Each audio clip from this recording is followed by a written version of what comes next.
নমস্কার, 7 নিউজ নেটওয়ার্কে আপনাদের স্বাগত। কবি লিখেছিলেন, একটা আকাশ, মস্ত আকাশ মাথার ওপর, এবার পুজোয় ছেলে মেয়ে এবং মায়ের হয়নি কাপড়। সারাটা বছরের অপেক্ষার পর শারদোৎসবের আনন্দে মেতে ওঠে ধনী নির্ধন নির্বিশেষে আপামর বঙ্গবাসী। তবে তারই মধ্যে এমন অনেক মানুষই আছেন যারা দুর্গাপুজোয় নতুন জামা কাপড় তো দূরস্থ, জীবন ধারণের জন্য অত্যাবশ্যকীয় খাবারটুকু জোটাতে হিমশিম খাচ্ছেন।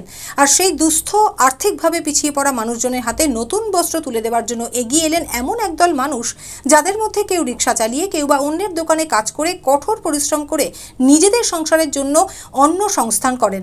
আর পানিহাটির কল্পতরু সংঘের সদস্যরা হলেন সমাজের সেই নিম্নবিত্ত মানুষজনেরা যারা নিজেদের সামান্য রোজগারের অংশ থেকে নিয়ে আসন্ন দুর্গাপুজো উপলক্ষে দুস্থ, আর্থিকভাবে পিছিয়ে পড়া পরিবারের ছোট ছোট ছেলে মেয়েদের হাতে নতুন বস্ত্র তুলে দিলেন। আর ঠিক পুজোর আগে নতুন জামা হাতে পেয়ে যার পর নাই খুশি সেই সব শিশুরা। দেখুন সেই ছবি।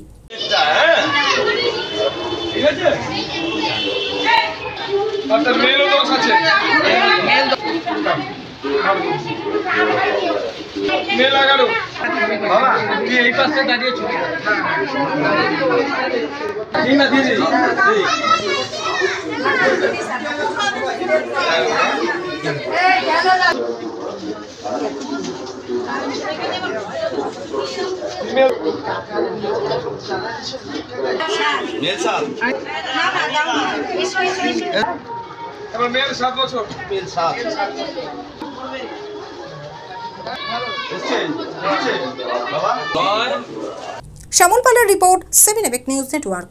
জয় হিন্দ।